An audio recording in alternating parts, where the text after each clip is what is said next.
Welcome to Authentic Storytelling.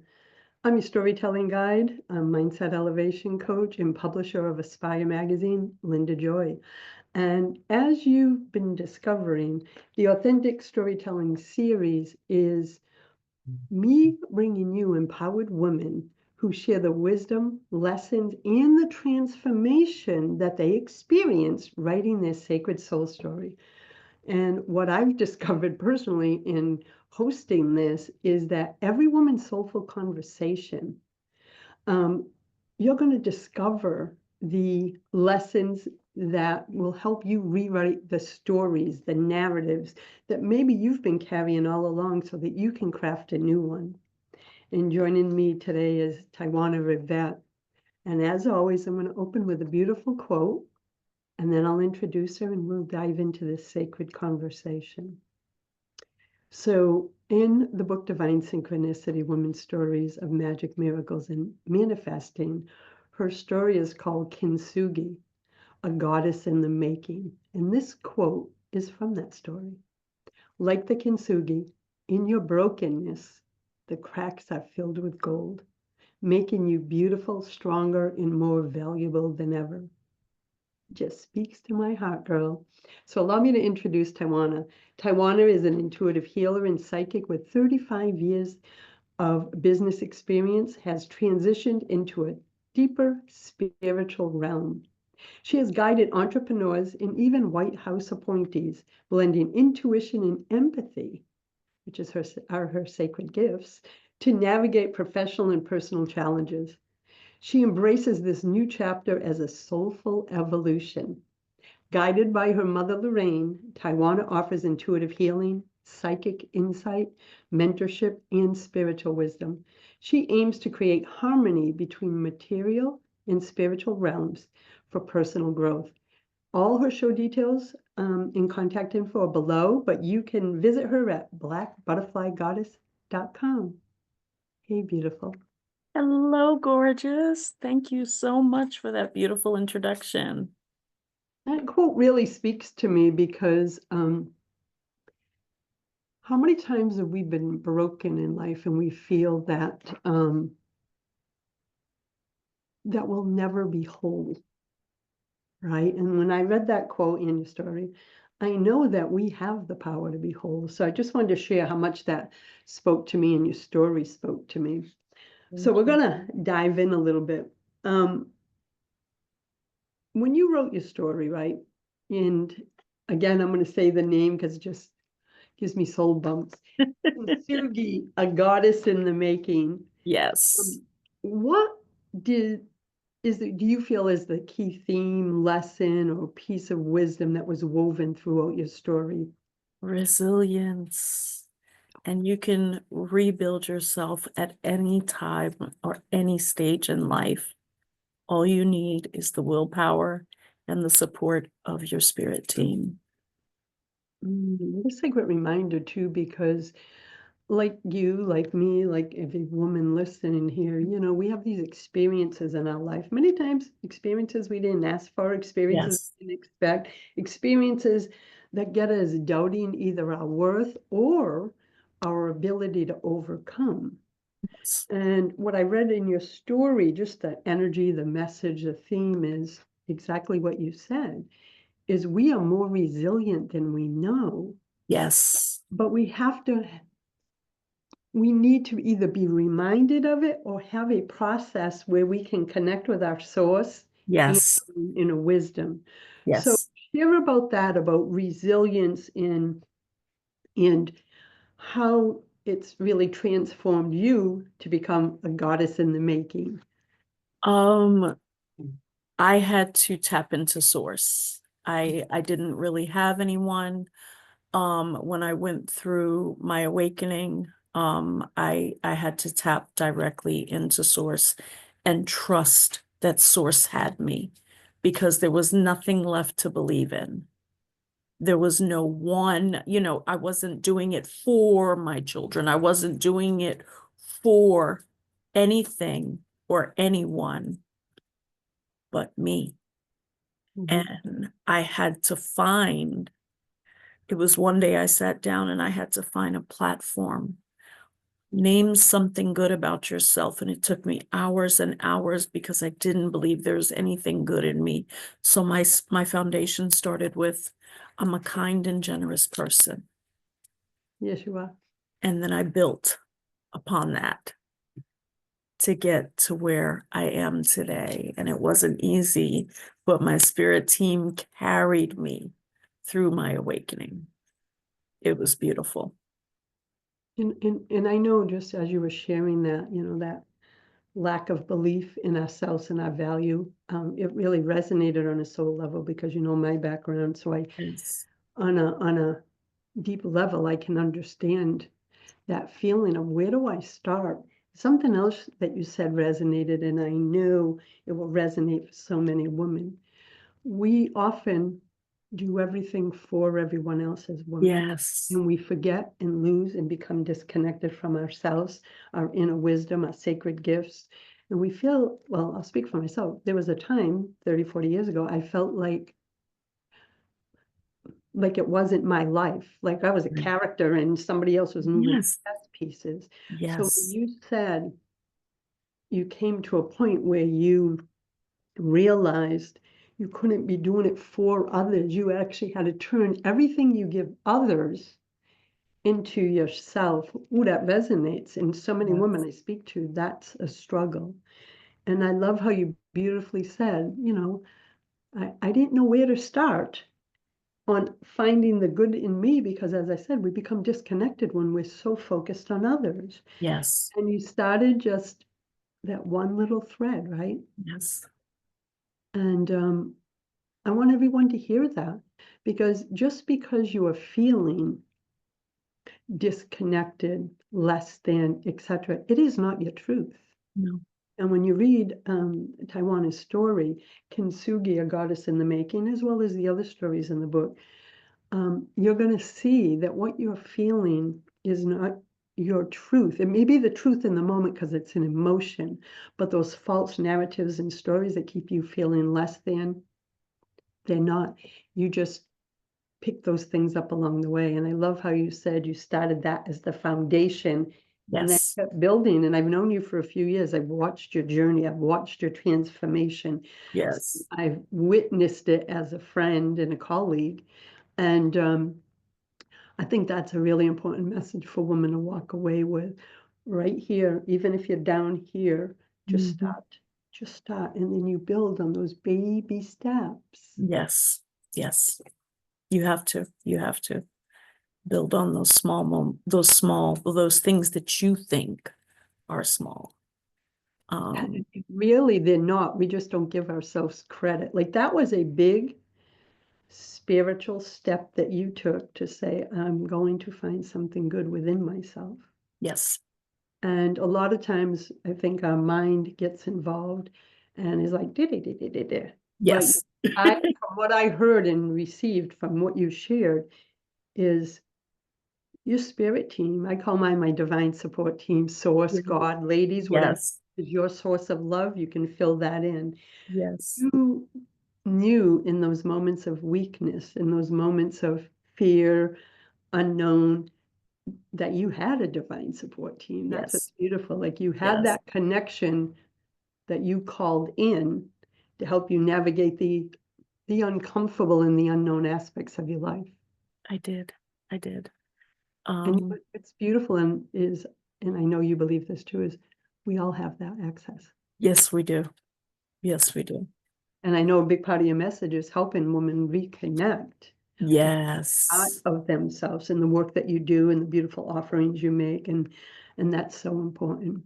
And Yes. we're gonna go to our second question because as you found out through the authentic storytelling process, it is not just a writing, let's get your story written. It's a deep dive personal development tool that really helps you the writers connect with their higher self and heal any residual energies, scripts, Yes. beliefs that are tied to a story and narrative that they lived, but maybe now going back into the story, they're like, whoa, there's some things that I still had lingering false beliefs, Hmm. scripts. So how did writing your soul story for divine synchronicity transform you on this personal journey? Wow, I really elevated through that process. Because those little lingering last things, that like tinsel that falls off a Christmas tree when you're trying to take it out the house, those things that fell on the floor that I didn't realize were there, were healed during that time. And it has really allowed me to connect with my higher self and to start making decisions that are intentional and inspiring, and that are good for me. So that was like one of the last caveats to my healing journey, was being intentional with me. I've Beautiful. always been intentional with my children, with my significant others, but I've never been intentional about me. So that's my word this year, me, my intentional word. It's me. Well, that's beautiful because we can lose ourselves. Yes. Women, as moms, as wives, whatever role we're playing, Yes. we I feel many of us, in just the program we picked up, Mhm. get so involved with the label and roles that we stepped into that we believe the roles are who we are. They're Yes. not. And it took me years to do that. Like I share with others, I may be a publisher, I may be a mindset elevation coach, I may be a mom, a grandma, etc. But those are labels I use to exist in the world to identify those roles. But Mhm. they are not who I am. They're a Right. part of the essence of who I am, but they are not the whole of who I am. Yes. And so in your story, and I know from our personal conversations and our author gatherings, that when a woman revisits a story that she lived, and in this case, we did it through authentic storytelling, but this message is for everyone watching. Sometimes we had a past experience, whatever it may be, Mhm. carry the experience as a story as its truth. But with authentic storytelling, we choose a story. And in this case, it was a story about signs, synchronicities, Mhm. and we have the authors revisit that story. And when you revisit a story, as you know, Tywanah, you're back in. Yes. You're back in, and You the don't realize that until you do it. yeah, it's like we're excavating. Yes. Yes. The version of me now, what is my truth in this story? Where are my wounds? Maybe there's still some hidden threads there. And I've published over 300 women, and I've heard, Linda, I thought I was writing a story for a book. I didn't know this was going to be a deep dive, personal transformational journey to heal any spiritual wounds that were still there. And you sharing about resilience, about overcoming, and also I'm so excited for you that me is your word of the year. Because I didn't choose me about 15 years ago, but it was that similar energy. It was a different word, Mhm. but it Mhm. was about all this for 30 years. Now Yes. it needs to be, it was the energy of me, right? Yes. It was like, what do I need? What do I want? What do I desire? It's Yes. like getting to know my higher self. Yes. Yes. What it feels like, right? That's exactly what it That's is. what I was envisioning for you. It's like, okay, come on, girls, come on, team. We're gonna get Yes. each other. Yes. Yes. Very much so. That And it's is fun. It's fun. perfect. It's like a little magical, right? Because It is. we all have aspects of ourselves, even from childhood, like That are we undiscovered. yeah, or buried, Yes. pushed aside so we could play a role in our lives that we thought we had to play. And we Yes. put aside these beautiful aspects of ourselves. So, what I'm energetically hearing is you're reclaiming those parts of yourself this year. I am, and I turned 50 in a couple of weeks, and yes, I am. This is going to be the best year of my life yet. I'll tell you a little personal though, as someone that's 63, my 50s were my best years. Those were magical years, and they're going to be magical years for you too. And my Yes. 60s are too, but my 50s was I, I truly owned my worth on a, Hmm. even though I've been doing the work for 30 years, I felt a deeper Shift. immersion in that whole realm. And I see that for you too, my friend, and happy birthday. Thank you. Thank you. So as we continue our conversation, you know, authentic storytelling is about diving deeper into the stories we tell ourselves, revisiting them as we just talked about. So if is there a message, piece of wisdom, tip, strategy that you want to share with our audience? Um, because you know there's a woman sitting there right now, right? That's feeling Mhm. less than, not worthy, or is in the midst of something really challenging and she may believe she can't get through it. Just share whatever comes to your heart. Call your spirit team forward.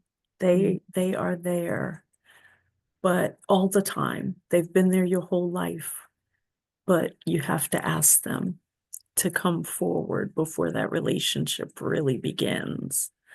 And lean on them. Lean on them. That's what they're here for, to provide support for us. And look for us spiritual healers. There's a lot of us out here. If you're having more of a hard time and you need someone to guide you. Yeah, it's like opening to receive, right? Uh, Yes, receive the wisdom and support from a divine support team because they are waiting for us to ask. yes, they are. And for women, and this was a big thing for me in my probably up to 40 or so, I was Superwoman. I Yes, wore that T-shirt with, with oh yeah. pride. Uh-huh. And it wasn't until I released that need for control, which comes from a trauma response of feeling safe, and just started to trust and release to my spirit team, to my divine support team, to my source, that I could take breaths, Yes. right? That I could lean in. Now it's like I joke. I see numbers, I see my little signs or conversations that come up like this one, and I go, oh, I felt, Uh-huh. yeah, it's like magical unfoldings happen when we allow ourselves to receive. Yes. So we can't ask and then put up the walls like, no, no, I got this. Mm-mm. That I used to ask for support from my source. Mm-hmm. But then at the same time, I was trying to micromanage the divine, control the outcome. And I'm like, Mm-mm. wait a minute, I don't think this is really trusting. This is me trying to drive the bus and telling them Right. the back seat to Exactly. drive the bus. Did it feel like that for you too? It did. But I remember it was like New Year's of 2024, the night before New Year's of 2024. I just laid on my floor and I told them I surrender. Whatever it is that you want from me, I surrender. Whatever it is you want me to do in this lifetime, I surrender. And since then, I've been learning. It has not been easy as someone who's lived in survival mode since I was 10, but actually since I was 6, but um, I am still learning how to operate in my divine feminine flow. Yeah. So receiving, allowing receiving, doing the work that doing my part, and then saying, the rest is your business. It's not mine. That's for you guys to handle. And then that believing component that goes with it. So, Beautiful. So it's like you say the what yes, and you do your action steps, but you yes, release the how and trust that yes, it will be revealed. It's how I yes. live my life. It's how I grew all my businesses. I receive whatever it is, the idea, the program, whatever it may be, this series, I Hmm. receive from source. I put my intention in my heart. Mhm. I do my action steps, which in the world means, setting up all the processes. Right. It flows through me and I birth it to the world. Yes. Once I do that birth process, the rest is up to source. Who's going Yes. to watch? Who's going to join me in the series? Yes. I don't have to worry about that. I just have to follow the vision I received, or the idea, the thought, the Yes. inspiration, whatever word speaks to you, ladies. Yes. And that's what I heard in your beautiful I story too. I learned it from somewhere. I wonder. I've loved having you on the show. I just had the honor of publishing your story. And I want to invite Mhm. everyone, please visit Tywanah at blackbutterflygoddess.com. The show notes, I'm sorry, her bio and everything is in the show notes below. And get over to the website, learn about her offerings, follow her on social media. Thank you. And you're welcome, my friend. And thank you for joining me and courageously sharing your sacred soul story and divine synchronicities. Absolutely. My pleasure. Thank you, Linda. Blessings, everyone. I'll see you on the next episode.